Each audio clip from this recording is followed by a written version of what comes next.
रहते हो रहते। एक बेहतरीन सिंगर जिसकी आवाज ने 90 और 2000 के दशक में युवाओं में प्यार का एहसास जगाया। वादा रहा सनम, होंगे जुदा न हम। शाहरुख के स्टारडम को बुलंदियों तक पहुंचाने में इस सिंगर की आवाज की भी अहम भूमिका रही है। जो मैंने देखा, तुम्हें जो मैंने जाना, जो होश था। जिस सिंगर को R.D. बर्मन ने लॉन्च किया और इन्होंने अपने सिंगिंग करियर की शुरुआत आशा भोसले के संग किया था।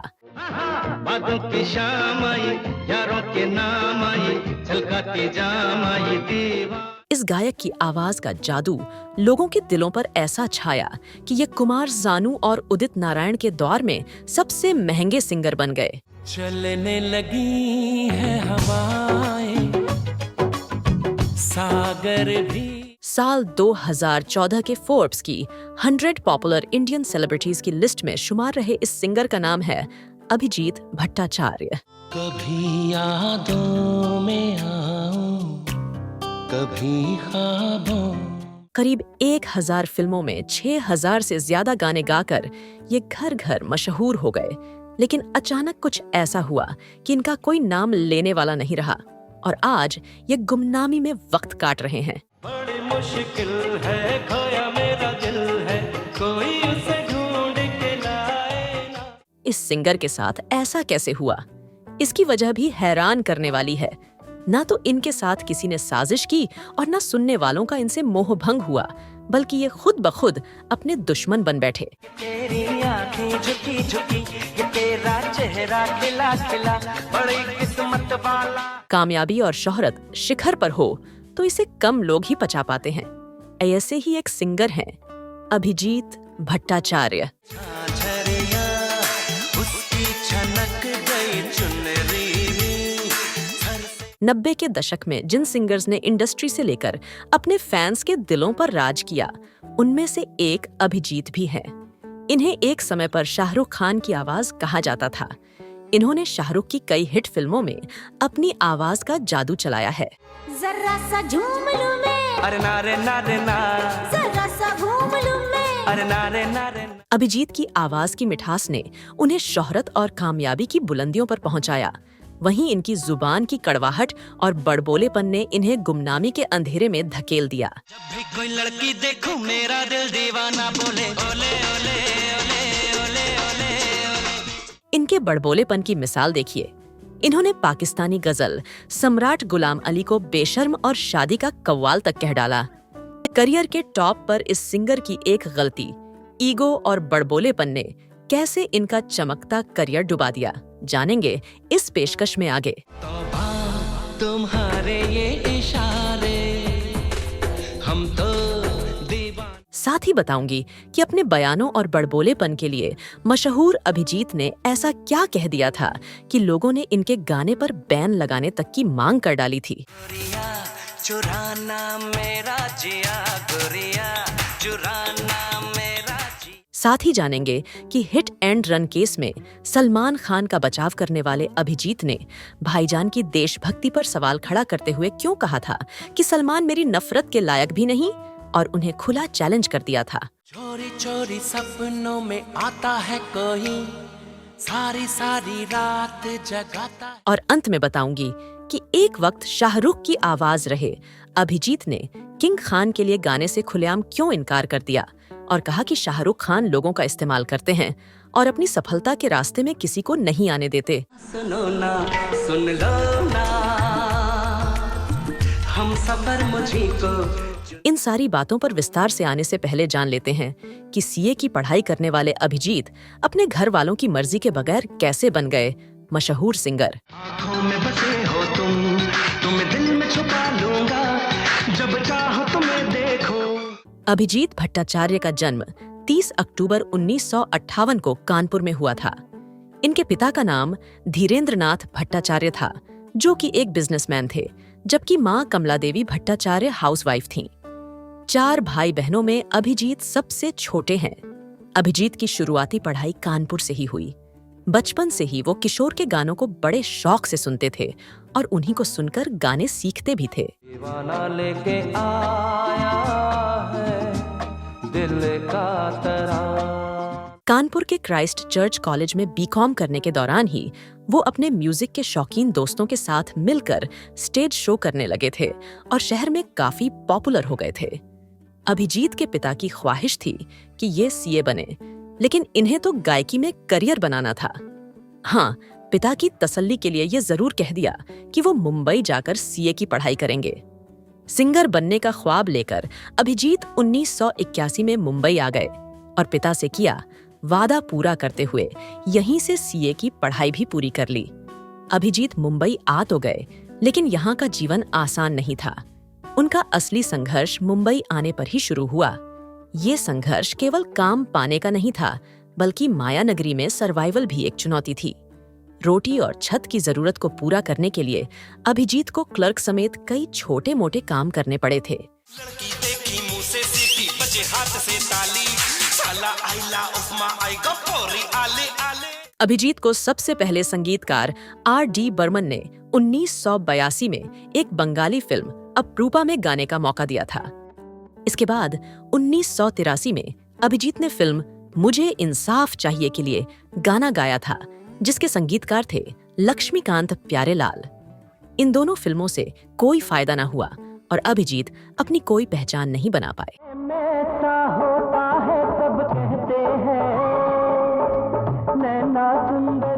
1984 की बात है। एक दिन अभिजीत को एक फोन आया। ये फोन था म्यूजिक डायरेक्टर राहुल देव बर्मन का। बर्मन द फिल्म आनंद और आनंद का म्यूजिक तैयार कर रहे थे। दरअसल इसी फिल्म से देवानंद अपने बेटे को लॉन्च करने वाले थे और इसके लिए एक नए सिंगर की जरूरत थी। बर्मनदा ने अभिजीत को इस फिल्म में सिंगर के तौर पर मौका दिया और इनसे 3 गाने गवाए। इस फिल्म में अभिजीत को अपने आदर्श और उस्ताद किशोर कुमार, लता मंगेशकर और आशा भोसले के साथ काम करने का मौका मिला। मुझे नशा तेरा तुझे नशा मेरा नशे में दिल में तुम्हारा नशा। फिल्म के गाने तो हिट हो गए, लेकिन फिल्म बॉक्स ऑफिस पर नहीं चली और अभिजीत का करियर शुरू होने से पहले ही खत्म मान लिया गया। इसके बाद इन्हें 7 सालों तक संघर्ष करना पड़ा। लंबे इंतजार के बाद अभिजीत ने एक बार फिर से फिल्म बागी के जरिए प्लेबैक सिंगर के तौर पर अपना कमबैक किया। 1991 में अभिजीत को गूंज फिल्म में भी गाना गाने का मौका मिला, लेकिन लंबे इंतजार के बाद 1991 में फिल्म बागी के जरिए इन्होंने धमाकेदार कमबैक किया। इस फिल्म के म्यूजिक डायरेक्टर आनंद मिलिंद थे और हीरो सलमान खान। इस फिल्म में उनका गाया गाना चंचल शोक हसीना और हर कसम से बड़ी है कसम प्यार की काफी पसंद किया गया। एक चंचल शोक हसीना मेरे सपने। इसके बाद अभिजीत के हिट गानों का सिलसिला शुरू हो गया। बागी के बाद अभिजीत ने कभी मुड़कर पीछे नहीं देखा और अपनी सुरीली आवाज और शानदार सिंगिंग के दम पर म्यूजिकल रॉक स्टार बन गए। 1992 में आई 2 फिल्मों ने अभिजीत के करियर को नई ऊंचाइयों पर पहुंचाया। अक्षय कुमार की फिल्म खिलाड़ी को अभिजीत ने ही अपने सुरों से सजाया।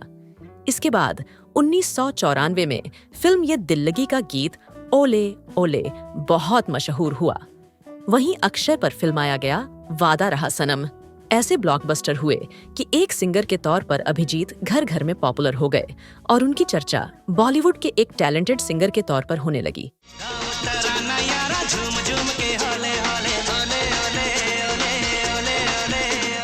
शाहरुख खान को सुपरस्टार और रोमांस किंग बनाने का श्रेय भी अभिजीत भट्टाचार्य को दिया जाता है। किंग खान के लिए सबसे ज्यादा रोमांटिक गाने अभिजीत ने ही गाए हैं। शाहरुख की फिल्मों में जब अभिजीत को मौका मिला तो न सिर्फ सिंगर के तौर पर इनकी कामयाबी बुलंदियां छूती चली गई, बल्कि शाहरुख का स्टारडम बढ़ाने में अभिजीत की दिलकश आवाज ने भी महत्वपूर्ण भूमिका निभाई।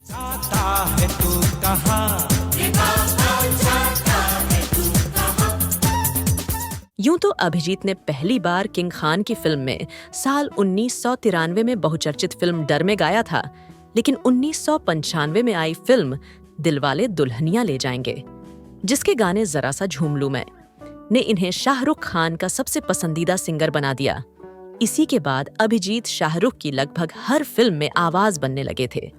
मिसाल के तौर पर फिल्म आर्मी, यस बॉस, बादशाह, फिर भी दिल है हिंदुस्तानी, जोश, अशोका, चलते चलते और मैं हूं ना जैसी फिल्मों का नाम लिया जा सकता है। हम तो दीवाने हुए यार, तेरे दीवाने। 1997 में यस बॉस के गाने मैं कोई ऐसा गीत गाऊं के लिए अभिजीत को बेस्ट प्लेबैक सिंगर का फिल्म फेयर अवार्ड मिला, जिसके संगीत निर्देशक थे जतिन ललित।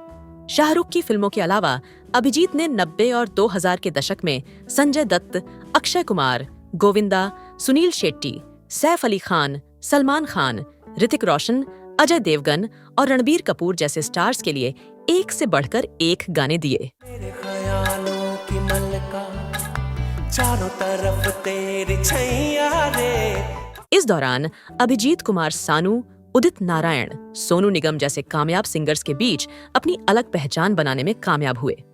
90 के दशक में जब कुमार सानू और उदित नारायण का सिक्का चल रहा था, उस वक्त अभिजीत के गाए कई गाने बेहद लोकप्रिय रहे। वादा रहा सनम, ओले ओले, गोरिया चुराना मेरा जिया, जरा सा चूम लूं मैं, आंखों में बसे हो तुम, मैं कोई ऐसा गीत गाऊं जैसे एक के बाद एक हिट गानों ने अभिजीत भट्टाचार्य को उस दौर के सबसे मशहूर गायकों की लिस्ट में शामिल कर दिया। इसी दरमियान एक समय ऐसा था जब अभिजीत सबसे ज्यादा फीस लेने वाले गायक बन गए। सुनिए तो, रुकिए तो, क्यों है खफा। 2000 के दशक में भी अभिजीत का करियर अच्छा चल रहा था। उनके पास बड़े बैनर्स की फिल्मों में गाने के ऑफर्स आ रहे थे।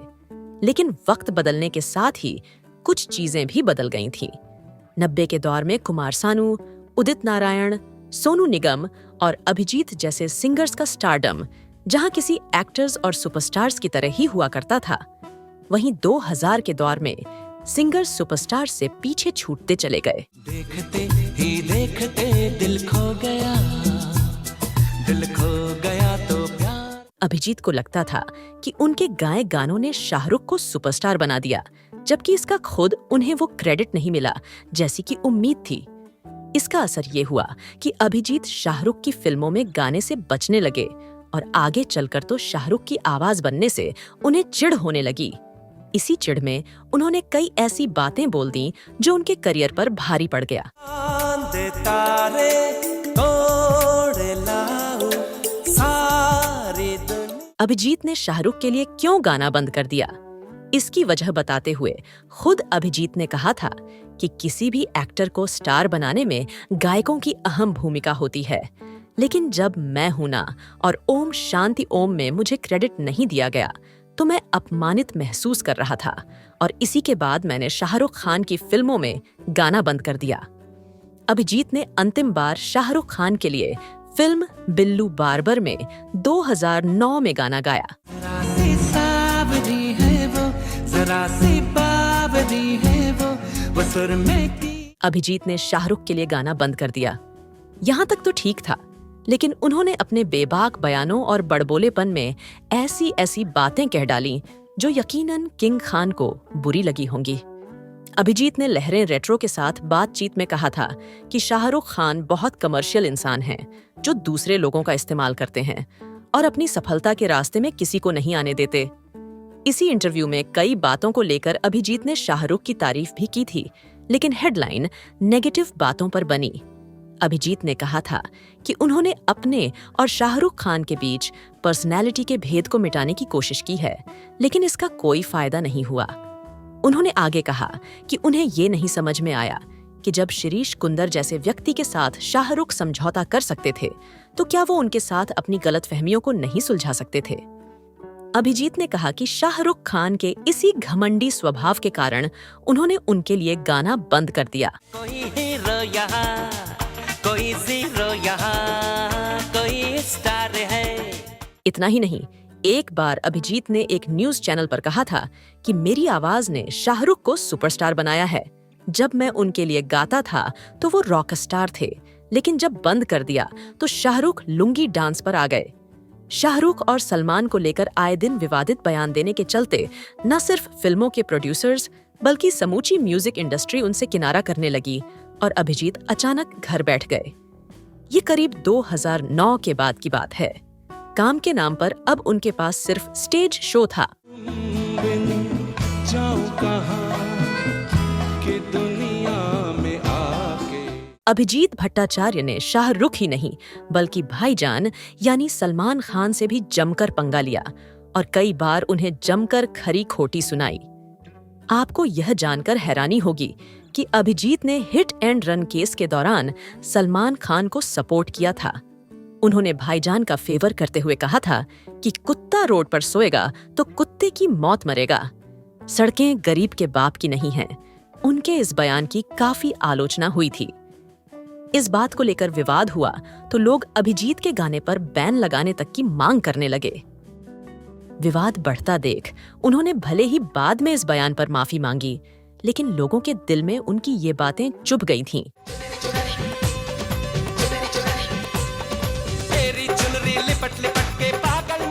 कभी सलमान के समर्थन में गलत बयान देकर माफी मांगने वाले अभिजीत सलमान खान से आखिर किस बात को लेकर नाराज हो गए और उनके खिलाफ लगातार आग उगलने लगे, अब इसकी भी कहानी जान लीजिए।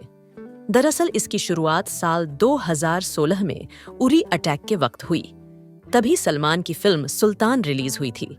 फिल्म की शूटिंग के दौरान खबरें सामने आई थीं कि सलमान ने अरिजीत सिंह के गाने को हटा दिया है और अपनी फिल्म में राहत फतेह अली खान से कुछ गाने गवाए हैं।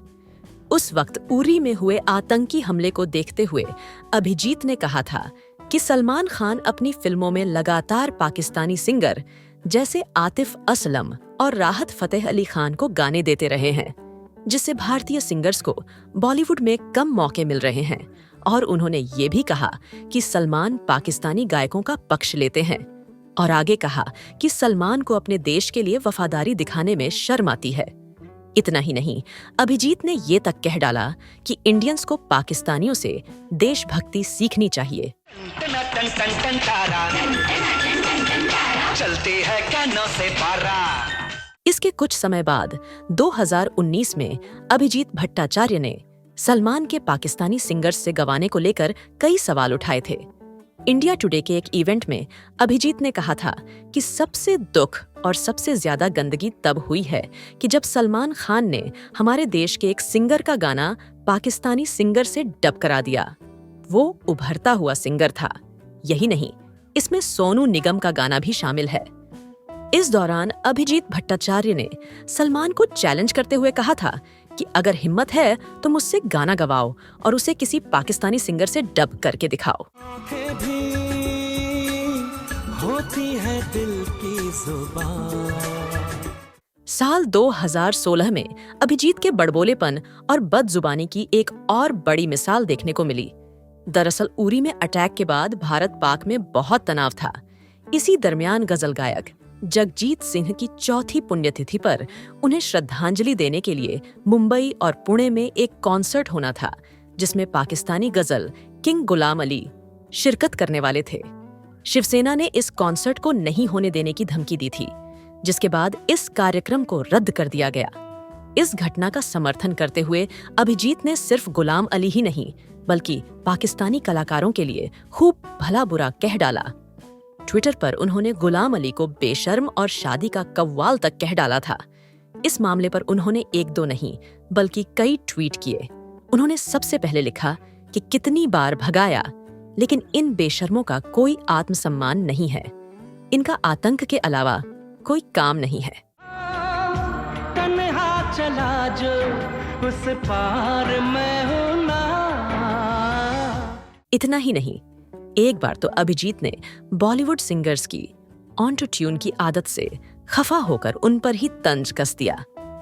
अभिजीत भट्टाचार्य ने ऑटो ट्यून करने वाले सिंगर्स को कह दिया था कि इनसे अच्छा तो कुत्ते भी गा लेते हैं। उनका इशारा साफ तौर पर सलमान खान की ओर था। शाहरुख से पंगा लेने के बाद भाईजान सलमान को नाराज करना अभिजीत के लिए महंगा पड़ा। इसके बाद ही बॉलीवुड म्यूजिक इंडस्ट्री में इनके लिए लगभग पूरी तरह से दरवाजे बंद हो गए। नतीजन बांग्ला फिल्मों और अन्य क्षेत्रीय भाषाओं की फिल्मों में अभिजीत को गाने पर मजबूर होना पड़ा। इसके बावजूद उनके तेवर में कोई तब्दीली नहीं आई और इन्होंने अपने विवादित बयानों का सिलसिला जारी रखा। जाने के साग में ये शबनम जलती है। साल 2017 में अभिजीत ने JNU छात्र संघ की नेता शहला रशीद को लेकर ट्विटर पर आपत्तिजनक ट्वीट किया, जिसके बाद ट्विटर ने उनका अकाउंट सस्पेंड कर दिया था। एक हफ्ते बाद उन्होंने दोबारा नया अकाउंट बनाया तो वो भी सस्पेंड हो गया। ट्विटर का ये बर्ताव अभिजीत के साथ ही सिंगर सोनू निगम को पसंद नहीं आया और उन्होंने अभिजीत के समर्थन में ट्विटर छोड़ने का ऐलान कर दिया था। दिल का जो हाल है वो तुझे कैसे बयां करे। अभिजीत के एक और बयान को लेकर कई सिंगर्स ने उनका विरोध किया था।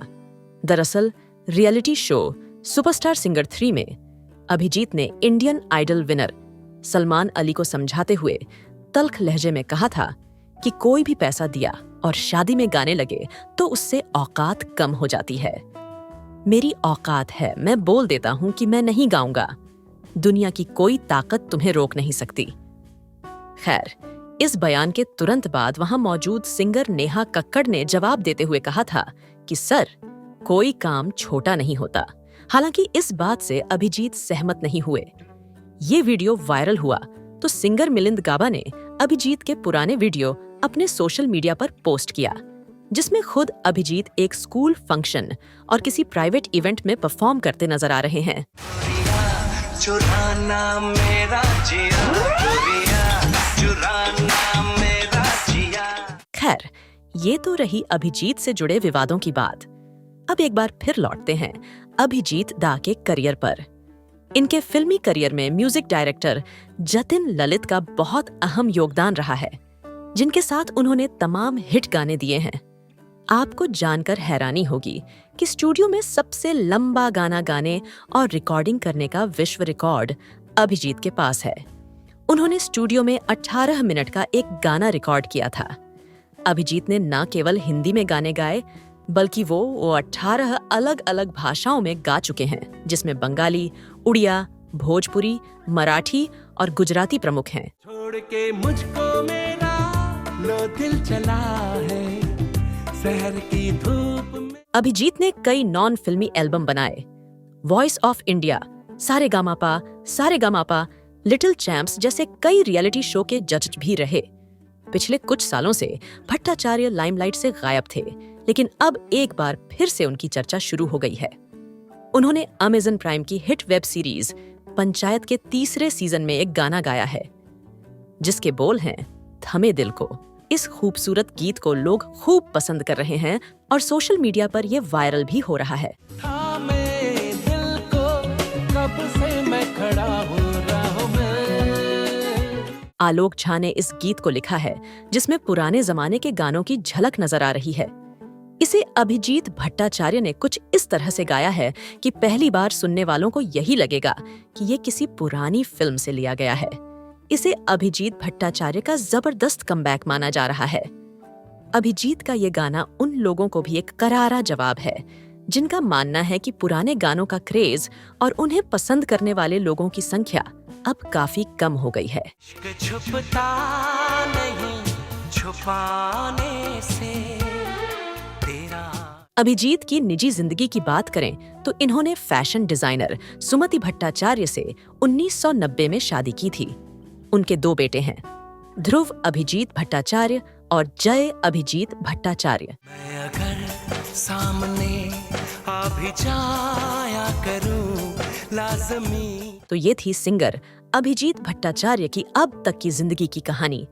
इस सिंगर के बयानों और करियर को लेकर आपकी कोई प्रतिक्रिया हो तो कमेंट करके जरूर बताइएगा। चैनल सब्सक्राइब करने की गुजारिश के साथ मैं आरजे अंतरा आपसे विदा लेती हूँ। नमस्कार।